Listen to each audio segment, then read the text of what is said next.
Well, first of all, I want to welcome Minister Joly. We had a great conversation today, but I'll start off first with the Prime Minister. We sat down at the House, had an incredible, productive conversation of 5 different areas, roughly, and many other things as well. And I'm very confident that we're going to move forward. We're all part of Team Canada, and the way I describe it is we're a big family across the country. And sometimes families disagree, but make no mistake about it, I'd probably say 98% we agree on, not just with the Prime Minister, but all the premiers. But in saying that, everyone's protecting their area, protecting their turf, but I feel it was very, very productive meeting. And the only thing I had to do is I had to buy him 2 slices of pizza. And I only had one to keep my beautiful figure in shape here, and but it was a very good conversation.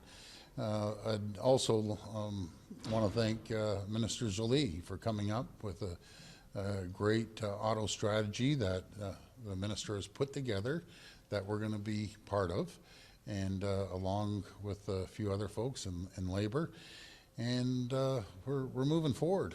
We're in a very challenging time right now across the country, especially with what we're facing with south of the border, around the world. But we have the brightest, smartest people anywhere in the entire world. We can produce anything. We have the energy that people need, not just here, but around the world and our friends south of the border. We have the critical minerals, largest deposit in the entire world of critical minerals. We have many things going on, but I think we're all in agreement. We have to move faster, quicker, immediate. I keep saying that to every level of government, no matter if it's municipal, provincial, or federal. Let's start cutting the red tape, cutting regulations. It's going to be first out of the gate, especially with our energy and our nuclear build-out, no matter if it's SMRs or large-scale nuclear or our critical minerals. Let's start moving. Everyone's in alignment. And as I've always said, there's 2 things that President Trump has done very well. He woke us up, and he's united the country like I've never seen before. And again, I want to stress, there may be a few disagreements here and there, but we're all on Team Canada, and we're going to move forward like Team Canada. So I'll pass it over to the Minister, and you can say a few words. Yeah, thank you. Thank you, Premier. If I may, I just learned the passing of Kristen Duncan, who's my former colleague. Yes. So, of course, I would like to acknowledge the passing of my former colleague, Christy Duncan, former Minister of Science and MP. She was a dear friend, and I know this is a difficult moment for her loved ones and for many of my colleagues also back in Ottawa. So sending lots of love and strength to all of them. So thank you, Premier, for the meeting. Thank you, Vic, for the meeting.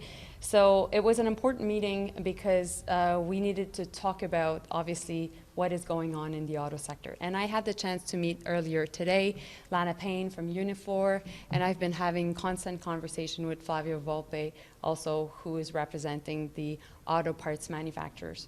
And so, obviously, we understand the pain that the auto workers are going through as the auto industry is facing real threats from US tariffs. At the same time, there are many things we can't control, but there are things we can control. And what we do with our manufacturing sector here in Ontario and across the country is certainly something we can make sure that we can control. And that is why we decided to work together and to create an auto task force between Ontario and between the federal government. For us, it's important, as we will be presenting our auto strategy, to make sure that we coordinate and work together. And the idea of this auto task force will be about looking at future strategic investments, and making sure also that we protect our workforce, and particularly our unionized workforce, and also making sure that trade works for workers and that they don't feel that it's going against them. And so we know we're an auto nation. We have the best car plants in the world. Every year we win new awards because of the work of our auto workers. So we'll continue to make sure that we build the best cars in the world for the world. Et donc, je vais parler 30 secondes en français. Désolée pour ceux qui ne sont pas habitués. Donc, j'ai eu l'occasion de rencontrer le premier ministre Ford et mon collègue Vid Fedeli. Notre objectif était de travailler sur le secteur automobile. On sait qu'il y a beaucoup de préoccupations du côté du secteur. Il y a beaucoup de gens qui sont dans le secteur qui sont inquiets parce qu'il y a des tarifs injustifiés, injustifiables contre le secteur automobile. Alors, nous allons créer un groupe de travail pour le secteur automobile. Ce groupe de travail-là va être pour étudier et travailler sur des investissements dans le secteur, pour protéger les travailleurs aussi, particulièrement les travailleurs qui sont syndiqués, et finalement pour faire en sorte que le commerce et le commerce international puissent travailler pour nos travailleurs plutôt qu'ils aient le sentiment qu'essentiellement, ils en sont plutôt des victimes. Alors, ça me fait plaisir de pouvoir travailler avec le premier ministre ontarien sur cette question-là. Minister, have you had a chance, did you... Can I just acknowledge Kirsty Duncan? She's been a friend of the families from the day she got elected. She's just a wonderful, wonderful person. People don't know this, but our family had a rule. We'd never run against Kirsty. My office was there, hers was beside me, and the same with Rob, worked with Rob and Michael. And she's just a wonderful person. Our condolences and prayers go out to the family. Premier, to you and the minister, you've been calling for a change to the EV mandate, that you don't want the 20% by this year. The federal government's paused that. You don't want 60% by 2030 or 100% by 2035. Minister, first, I guess we should ask you, have you agreed to a change in that policy as the Premier has requested? So, when we're thinking of the auto sector and the auto strategy, we're looking at different parts. Of course, we're having conversations with EV mandates, but that's why we're creating also the auto task force, to be able to continue to see how can we first make sure that we work on the future of the car manufacturing, okay? Because we know that lots is happening in the world in the auto sector. There's a lot of electrification projects, and at the same time, there's lots of investments that are made, and there's U.S. tariffs. So we will continue to find a way to support those who are making cars here in the country, while also looking at electrification. How we square that circle, how does EV mandates come into, is actually the conversations we're having, and so we'll have more to say in the coming weeks about that. I know I'm not answering directly your question, but You're a politician. no, it's not. That's not the issue. It's not. The question is, we can't look at one policy. We have to look at everything that is affecting the auto workers. À quoi ça sert une équipe de travail? Je veux dire, les têtes de l'industrie se mettent déjà ensemble pour travailler sur l'industrie automobile. I'll say in English too, because I would like you two to answer as well. What's the point of a task force when all the heads of the industry are already meeting and already talking about what the federal government and the provincial government need to do? Well, because 2025 was about reacting to what is happening in the U.S. 2026 will be about being proactive, having a plan, stick to it, and make sure basically that we're able to control what we can control. And we can't just have an auto strategy in a bubble in Ottawa. We need to work with the Premier, we need to work with everyone to roll out the strategy and basically also have their input. So now what we're doing is actually creating the way, basically the task force, to make sure that ultimately we have an auto strategy, but also Ontario can be part of it. Is that not already happening? Why do we need to call it a task force when everyone's already collaborating? Because you guys always say that. Well, we're collaborating every day, but this is my first time I come in 2026 here, and we actually are talking about exactly what we'll be doing. So that's why it's a good first step. Premier, did you hear anything today that alleviated your concerns about the Chinese EVs that are going to be coming in, or is that something you're going to work through on the task force? Well, Rob, I think I've been pretty clear how I feel, but we're going to move forward. And my number one goal, and I know it's the ministers, I know it's the prime ministers, is about protecting the auto workers. And if that means if companies going to come in, no matter if it's from China or over in Europe or over in Asia there, we have one request: build the vehicles here. protect the auto sector. Make sure you get your parts here. Make sure we get the technology here. Make sure you follow the guidelines. That's what we will always vouch for, to make sure that our number one concern is to protect the existing auto workers. It's a big employer in Ontario. It's a terrible agreement then.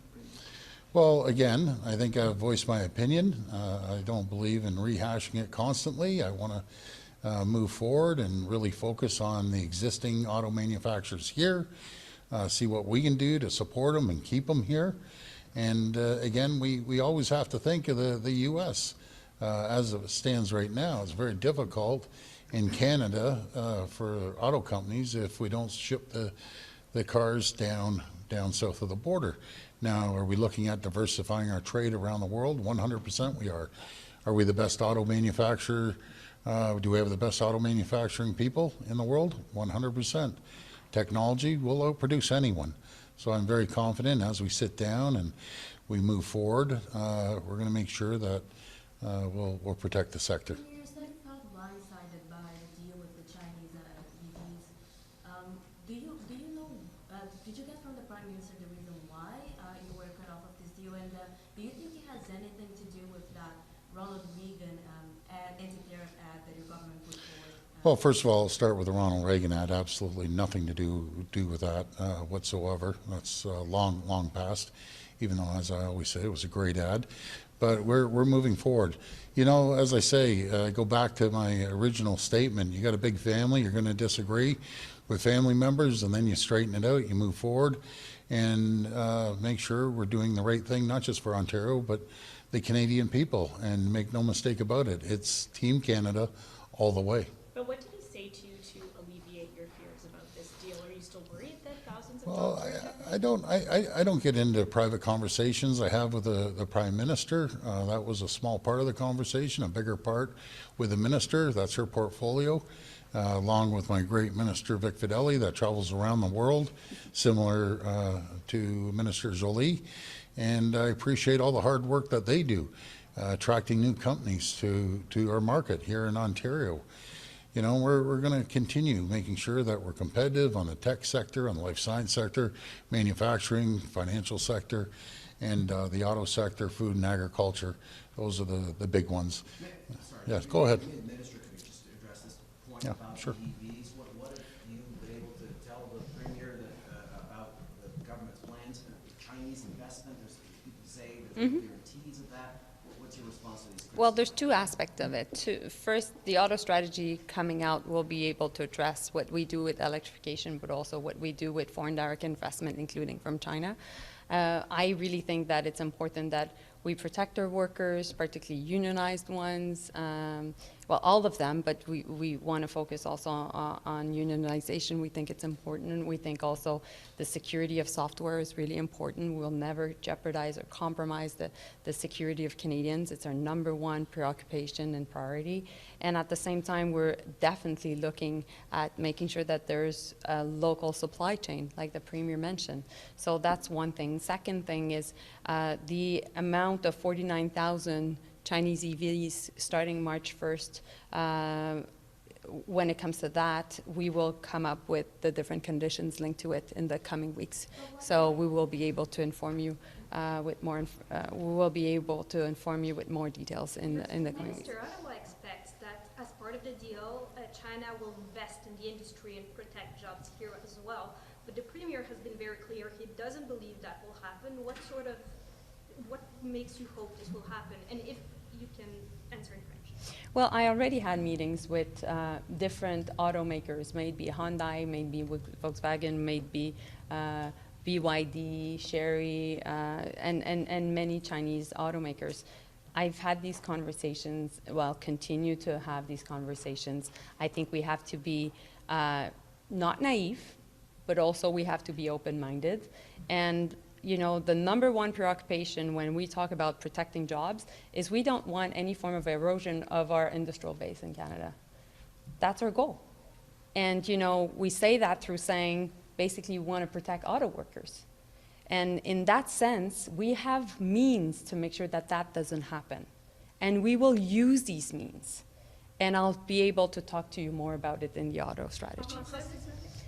Donc, on n'est pas naïf concernant le secteur automobile et le fait que on veut protéger nos travailleurs de l'automobile, parce que quand on dit ça, ça veut dire fondamentalement qu'on ne veut pas faire en sorte qu'il y ait une érosion industrielle. Donc, il y a une érosion du secteur de l'automobile au Canada.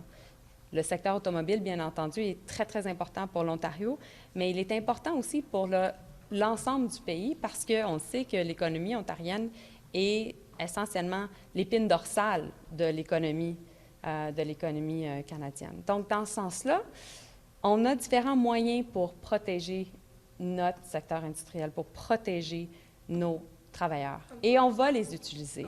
Et donc, on aura l'occasion de présenter ces différents moyens-là dans notre stratégie automobile au cours des prochains jours. Why is it that Canada decided to leave Ontario out of the negotiations with China?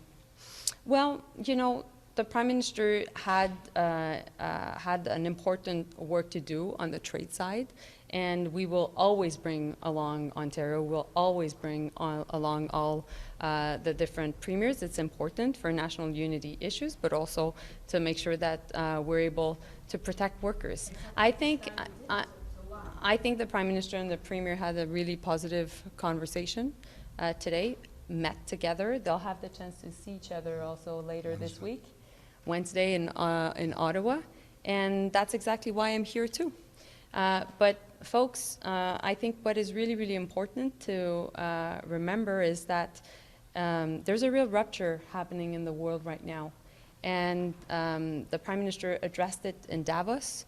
We have to be able to make sure that while this is happening, we can protect our workers, we can think differently, we can use all the different levers we have as a provincial government, as a federal government, and we will use them. And I said it before during this scrum, I said 2025 we were reacting, 2026 we will be proactive, because that's what people expect us. While there's lots of chaos in the world, while there's lots of unpredictability coming out from the White House, we will make sure that we control things here at home. Premier, the Science Centre roof survived the biggest snowfall in Toronto's history. Did you provide a false reason for closing the Science Centre? Not at all. I had 2 independent engineering firms telling me it'd be dangerous, and when there's children in there and saying there's a possibility of the roof collapsing, I'm not going to chance having children in there, and I'm responsible for that not happening. But I'm going to tell you the good news, and I can't wait to show the media in a couple of weeks. It is a world-class design. It's going to be spectacular. We're going to have more programming than we've ever had. It's going to be in a much better area, and it's going to be exciting. And when I show you the designs that I saw, that they went around the world and found a design that is going to be it's jaw-dropping when you see it. And when I say it's jaw-dropping, you'll be impressed. Premier, on marine land, it sounds like Yes, there's conditional approval to send the remaining belugas to the United States. What do you think of that solution? Well, they're going to have a better home than where they are, because it's terrible. The home they're in right now, it wasn't large enough, and I look forward to making sure that they have a much better life than what they had over at Marineland. They're going to be taken care of. So I'm quite happy for the whales. I'm quite happy for the dolphins. And so that's it. We're seeing a possible opening date for Eglinton Crosstown. I'm wondering. Yeah, last one, for sure, last one. Okay. We're seeing that confirmed now a few places, February 8th. I'm wondering if you would support a public inquiry once this line does open. No, February 8th, I've said right from day one, we inherited, we took the responsibility. Thank God it's opening. They've done hundreds of thousands of kilometers of testing, and it's going to finally get finished. One end of the city is going to be connected to the other, but I'm happy it's done. That's all I can tell you, because it's been a nightmare for all of us, I'm first to admit. But it's going to be incredible, along with when we do the Eglinton West, that was on time, actually 6 weeks ahead of schedule. Then we're doing the Scarborough, then we're doing Young North and Hazel McKellian line, and the big one, the Ontario line. So we're doing the largest transit expansion in North America. It's long overdue. It should have been done gradually over decades, but it wasn't. So now we're moving forward, and I just want to thank everyone involved. I want to thank the City of Toronto for their area, Metrolinx, Michael Lindsay is an absolute champion, and we're all going to work together. That's how we have to do it. We've got to collaborate, keep working together. Anyways, folks, Vic, do you want to wrap it up and tell them your forecast on the economy? You're sitting there quiet, but this guy works his back off. Well, I just want to acknowledge the work that the Premier and Minister Joly have done on this task force. But I have to tell you, it all started when we got elected, when we lowered the cost of doing business. There would be no interest in Ontario if we had not lowered the cost. $7 billion a year, then 8, then 9, then 10, then 11. Now it's $12 billion a year. So when we travel, and I know Minister Joly would feel the same way. We were in 20 countries last year, and tomorrow you're going to see the results of one of them as we make another announcement, the company that we've landed. But when I think of Vianode, that invested $3 billion here in the auto sector, they're going to make synthetic graphite. It's a spectacular commitment to Ontario, and it's an endorsement. When I think of Sandvik, who's opening in Sudbury from our work in Sweden, when I think of the company from Japan that is opening in Eastern Township, making soy products here in Ontario for the very first time, powdered soy milk, first time in Canada. All of these companies that landed here because we've made the conditions right for them to open their businesses. But we do travel and we hear the same thing. When you think about all of the war in Ukraine, when you think of the turmoil in Israel, when you see all of the other conditions, especially the things that are happening from down south, and all the turmoil in the world, they stop and they look across the ocean and they see this beacon of light that's Canada. And they tell us that. I know they tell you that. I know they tell me that. They talk to the Premier about it. You know that here you've got a jurisdiction that is reliable, that is dependable, that is, more importantly than anything today, predictable. And they tell us that. And they tell us they feel safe here when they come to Canada. And that's why they know I'm going to use it, Premier, when that big mitt from Premier Ford comes out to shake your hand, you know you have a deal, and you know you have our word, and you know we have your back. And that happens. I've seen that over and over and over. And these are the companies that would stand here and tell you exactly what they felt years ago is exactly what's happening to them today. They know they've got a deal here. Last thing, our prayers are with the people from Iran. I love you. Keep fighting. Never give up. And we're always there for you. Thank you.